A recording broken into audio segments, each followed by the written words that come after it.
Hey friends, it's Tomer, and Wizards of the Coast just announced a large Commander format update. There's 2 articles covering all the changes. We've got 2 cards coming off the ban list. We have 1 card being added as a game changer, and we have a lot of discussion points talking about various things that could potentially change in the future of Commander and the explanations for everything detailed in those articles. I'm going to summarize all the changes in this video, but you can also read the articles yourself. I've put links to them in the video description below. And because I'm part of the Commander format panel, I also provided feedback and voted on the various changes in this announcement. Now, keep in mind, I have no direct control on any changes happening in Commander. That is solely the power of Wizards of the Coast. My job as part of the Commander format panel is just to provide feedback, nothing more. I also can't provide any details about what is discussed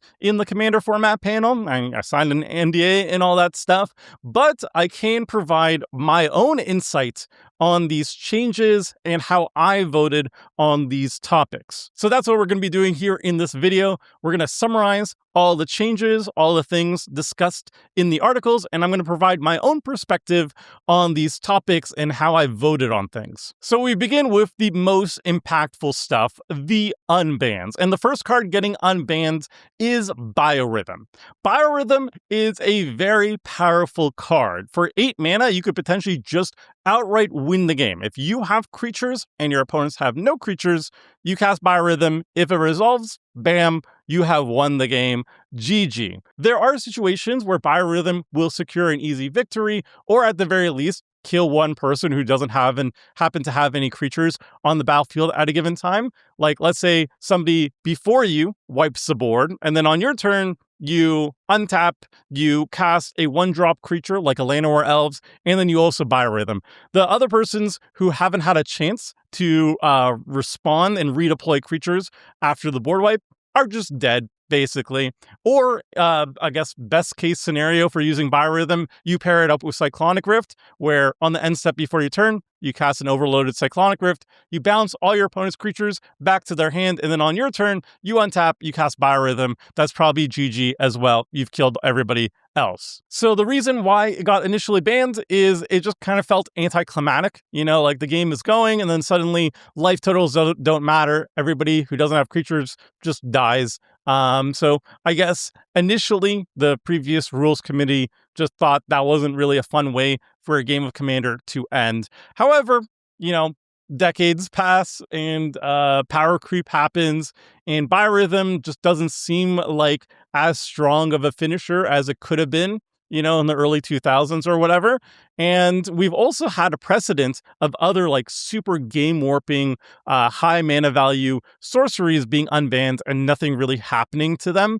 Like Worldfire got unbanned, Sway of the Stars got unbanned, Coalition Victory got unbanned, and all of these are big sorceries that have a huge effect on the game, can sometimes end the game in an anticlimactic way, but they're just really expensive. They're not the best finishers these days, and they're just not very popular. So they didn't really have that much impact in the game. They can still show up, and maybe they end up being not very fun for that particular game, but, you know, they just don't really have that much of an impact on the format as a whole, and they were safe unbans. I think Biorhythm is going to be much the same. That's why I voted to unban it. Yes, it can be an anticlimactic way for the game to end, but it's an 8-mana sorcery. It requires some amount of setup, and I just don't think it's going to be a very popular card. At the end of the day, it's probably going to see about as much play as like Worldfire or Coalition Victory.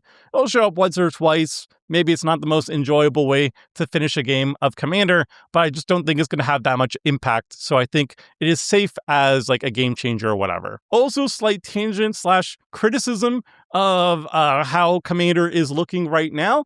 We don't have an official criteria on the ban list of what should and shouldn't be banned in Commander.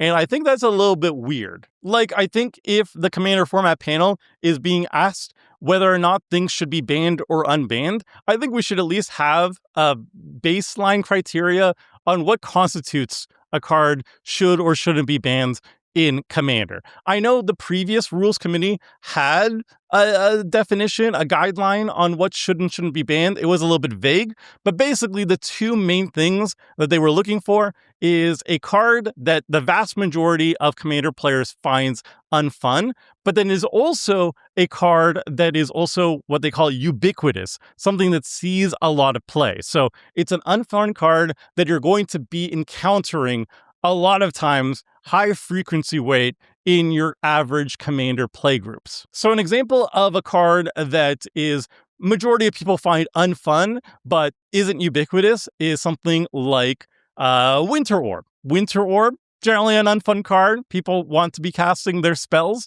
and if you're stopping everybody from casting their spells, not a very enjoyable experience at casual Commander, but it just barely sees any play in Commander. So the chances of you actually stumbling into a game with a Winter Orb effect, it's very unlikely. Meanwhile, let's take a random card. I don't know, Rhystic Study is really, really high on the EDH Rec Salt score. So that indicates that maybe a large part of the Commander community, a majority of the Commander community, finds this card very unfun to play against, perhaps. And you know, it's also one of the top most played cards in blue, so it's very ubiquitous. Maybe those two things might indicate that such a card would be worth banning. Not saying that EDH Rec is perfect data, but, you know, it probably is a very good indicator of what the community as a whole thinks about a certain card, and maybe it's worth pursuing further data, further research, surveys and whatnot to see if that's actually the case for the community as a whole and get a better picture, and then maybe, you know, ban it if it is also very salt-inducing and very ubiquitous. We're going to come back to Rhystic Study later in the video, but that's basically one of my main criticisms right now, is that we don't have an official ban list criteria, and I think that would be a useful guideline. Obviously, there's a lot of other factors on whether a card should be banned or not just two, but I think it's something that should be discussed, and hopefully we can get some sort of official guideline on what should and shouldn't be banned,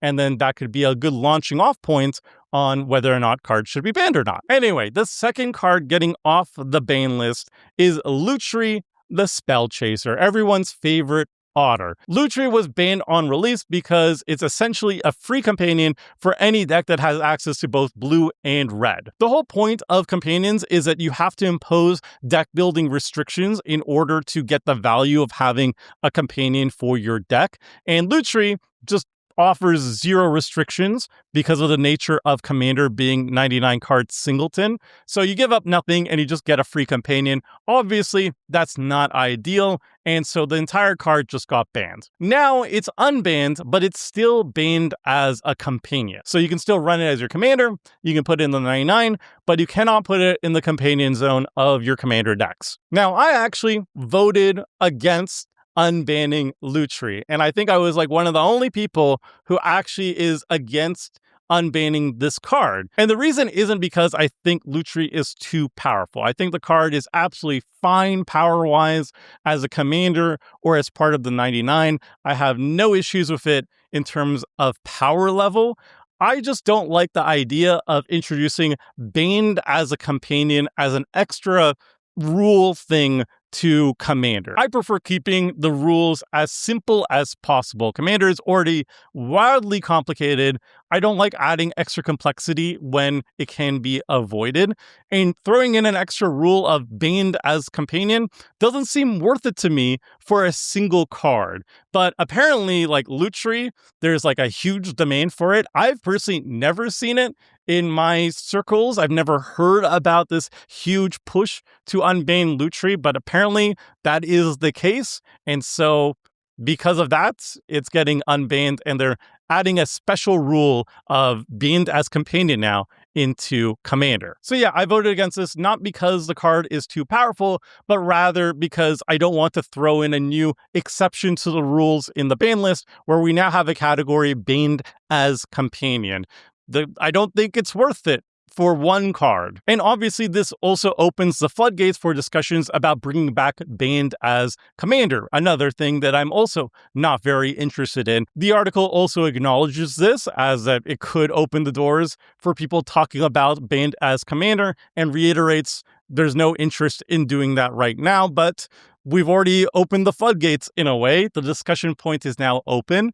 And for what? For just one random card that is not super powerful or anything. At the end of the day, though, I don't think this card is going to have that much of an impact in Commander. I could be wrong. Maybe there are actually like millions of Lutri fans out there, and now we're going to be seeing Lutri everywhere. But I don't think the card is particularly powerful. I don't think it's going to have a very large impact on the format. I just don't like the precedent it sets. I don't like adding an extra caveat to the ban list, a new category just for this one card. I would have much preferred if there's so many Lutri fans out there to just print a new version of Lutri. So then you can have your Lutri commander or whatever, and the Lutri fans would be happy, and you don't have to make new exceptions to the ban list to have Lutri back in the format. There were also a couple of cards being discussed as potentially becoming unbanned. So the first one is Sundering Titan, which is an artifact creature that can enter the battlefield and blow up a bunch of lands. I voted against this one. This is like straight up just a repeatable source of mass land destruction, which typically people don't enjoy too much. I've been around when it was legal in the format, and it's very good with like Goblin Welders, artifact loops, recurring artifacts. It's pretty easy to repeatedly have it enter and leave the battlefield to blow up a bunch of lands, and I don't think that's a fun gameplay experience. I think one of the justifications for having it unbanned, as the article states, is that because it falls under the definition of mass land destruction, the bracket system would keep it away from lower brackets. And this is another thing I disagree about in terms of what the ban list criteria should be. I think the ban list criteria should be entirely independent of the bracket system. The reason why is, as someone who loves brackets, I love brackets. I've tuned all my decks and adjusted all my decks to fit the bracket system. I think it's a great guideline to help people find the certain games they want and match expectations. Love the bracket system, but I have to acknowledge that not everybody uses the bracket system. And I think for those people, I think it's unfair to make changes to the ban list based on the bracket system if people aren't using the bracket system. Now, if the bracket system gets community-wide adoption, if Wizards of the Coast can prove through surveys and data that, like, I don't know, 80%, 90% of the Commander community adheres to the bracket system, then that's a different story. Then I can see changing the ban list based on the bracket system. But I haven't seen any data or evidence showing that adoption rate being that high. And therefore, I don't think it's fair to people who aren't using the bracket system to make changes to the ban list based on a system they're not actually using. So that's why I voted against Sundering Titan being removed, because I don't think it's generally very fun for people, and it's very easy to loop and just, MLD lock people out of the game in artifact decks, in blink decks and whatnot. So yeah, I don't think it's healthy. So yeah, I wasn't a fan of that. And on a similar note, the other card that I voted no against, surprisingly actually, was Iona Shield of Emeria. Now, back when Iona actually got banned, I remember I was very much against this ban. And I know even in like previous MTG Goldfish podcasts where we're discussing the Commander ban list, I think all of us were in favor of unbanning Iona. But, when I was thinking about it more and thinking about the actual gameplay experience of Iona, I think it's kind of a net negative to the format. It's just basically a way to shut out a monocolor deck from playing the game. If you drop Iona and somebody's on a monocolor deck and you name their color, they can only cast color spells for the rest of the game until Iona leaves the battlefield. And yes, you could potentially have an answer in colorless to deal with an Iona, but good luck finding that card when all your colored card draw, all your colored tutors, all your colored whatever ways of finding that answer has been prevented by Iona. And it's also a weird social dynamic where suddenly now you're basically at the mercy of the rest of the players to have Iona removed so you can continue playing the game. And your opponents are incentivized to actually keep Iona around, because the longer she's around, the longer they no longer have an opponent to worry about. And then it just leads to like this weird gameplay loop that I just think is just not fun. So I actually flipped my opinion on this card. I think this card isn't really healthy to have in the format. Like, yes, it's a cool, flashy, legendary angel, but at what cost? I don't think it's a net positive to the format. And then the last card being voted on and discussed and ultimately not unbanned, thank God, is Griselbrand. Griselbrand sees a lot of play in Eternal formats, is a cube darling. It's possibly the best reanimation target in the game. It's certainly one of the best reanimation targets in Commander when you have double the life total. Just when it enters the battlefield, whenever you want, you're going to be guaranteed to draw cards. Even if an opponent has an instant speed removal spell, Swords to Plowshares, it can't stop Griselbrand from drawing oodles and oodles of cards. And obviously, you're drawing more cards when you start at 40 life instead of 20. So this card is wildly powerful. And I think it's also going to be incredibly popular. Like I said, it's one of the best reanimation targets in the game. It's really, really juicy for any reanimation deck. Demon decks are going to love it too. And basically, CDH players, like super high power level decks, are also very excited about this card because it's possibly good enough in CDH as well. So it's very, very exciting for some folks. It's also like an iconic creature. It's one of like the most recognizable lore creatures we have. So I have no doubt, in my opinion, that this card would see a lot of play in Commander if it got unbanned. And I don't see the benefit in that. It's just going to be way too powerful and undoubtedly very salty at casual tables. If you Entomb reanimate a Griselbrand, you're probably guaranteed to win the game, as the article mentions. And while it might be okay in CDH, I think the primary purpose of the ban list has to be for the vast majority of players who are casual players. CDH is a very small minority in the community, and I think the ban list has to be serving the vast majority of people who are casual people. And I don't think Griselbrand is ever okay in a casual play group, so I voted hard no on this one. And yeah, it's staying banned, and thank Avison for that. Also, two cards that were brought up in the last Commander update that potentially could have been banned, but ultimately aren't banned right now, are Thassa's Oracle and Rhystic Study. Thassa's Oracle doesn't really see play in casual Commander, so this is basically a discussion point for the CDH community. Apparently, there wasn't a lot of volume of discussion for having Thassa's Oracle actually be banned in CDH. So it's not banned currently. I don't have any strong feelings about this. I'm not really much of a CDH player, and I never see Thassa's Oracle at casual tables. So if CDH wants it, they can have it. If they don't, they can ban it. I don't really care either way. But Rhystic Study was an interesting one because it says that there just wasn't much volume discussion talking about Rhystic Study. And I very much disagree with that assessment.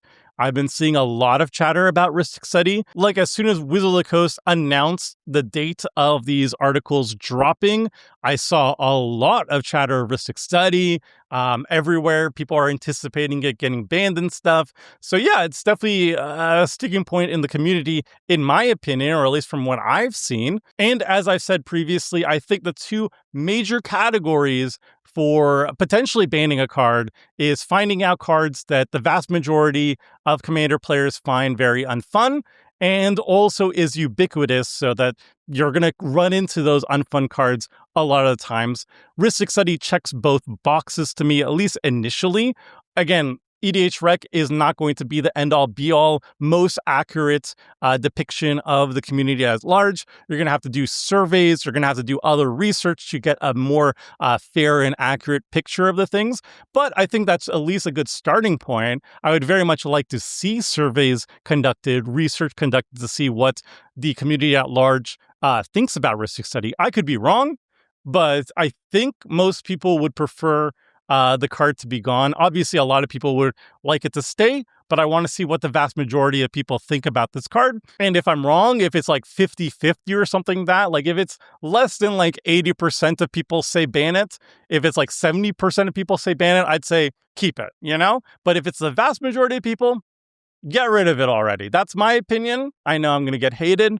but that's something I would like to see in the future, just some more research on Rhystic study. So that was the ban list update, and now we move on to the rest of the stuff, starting with hybrid. So back in October, they suggested maybe they might be changing the hybrid rules in Commander, changing the color identity rules in Commander so that if you have a hybrid card in the 99 of a deck, you can just run it if either color of the hybrid card shows up in your color identity. So for example, if you have a Boros deck, red-white, and you have a red-green hybrid card, you can run it in your Boros deck because it still has red in the hybrid symbol. I was very much against these proposed changes. I have made an entire video about why I think it's a bad idea to change the color identity rules as proposed over here. So I'm not going to go into big detail about it, but I think the color identity rules as they currently are a feature, not a bug. They're a great draw of the format. They make the format better. But yeah, all that stuff no longer matters because Wizards of the Coast ultimately decided not to go through with it, at least for now. Apparently, they were running surveys and their own research, and while we don't know the exact wording of the question they used, we know the result. And the result was basically from their data, it was about a 50-50 split, with 50% of the people more leaning in favor of changing the hybrid rules and 50% leaning more in favor of not changing the rules. And 50% is not enough for Wizards of the Coast to make changes to the format. They want a large majority before they make changes, which is something I also agree with. And so they're shelving the hybrid debate for now. And finally, the last change is that Farewell is being added to the Gamechanger list. I voted no on adding it to the Gamechanger list. I think the card is incredibly fair and not like super overpowered or anything. But the argument for having it added as a Gamechanger is it's fairly unique in that how much of a hard reset to the game it is, because it gets rid of it doesn't just exile all the creatures, but it gets rid of basically all the permanents, and it also gets rid of the graveyard at the same time, so you can't do like mass recursion to bounce back or anything like that. So it slows the game down significantly more so than other board wipes. And I can understand that, so I'm not like a hard no on putting it as a game changer, but I just find the card being aggressively fair, and yeah, it felt weird to add it as a game changer compared to the other things on the game changer list, to be honest. And honestly, if you're casting a 6-mana sorcery speed board wipe, I would really want it these days in 2026 to actually get rid of everything, considering just how much power creep there is in ways of protecting your board, with like stuff like Flawless Maneuver being cast for free, Clever Concealment, another thing you can cast for free, Teferi's Protection existing, just so many ways of protecting your board that, like, if you actually have to spend 6 mana on something that is fully symmetrical, I think that is fine and exactly what Farewell should be at. Also, most board wipes these days, the good ones at least, are one-sided too. Like, they usually you have every single archetype has like their own board wipe that doesn't touch their own board and just wipes out your opponent's stuff. So if you actually have to hit your own stuff too, I think Farewell is where power-wise it should be, but I do acknowledge that it does slow down the game a lot, so I'm not like super beat up on the fact that it's now a game changer. So that is all the Commander changes happening today and the certain topics that are being kept an eye on for the future. Let me know in the comments section below what you think of these changes, what you think of my criticisms are.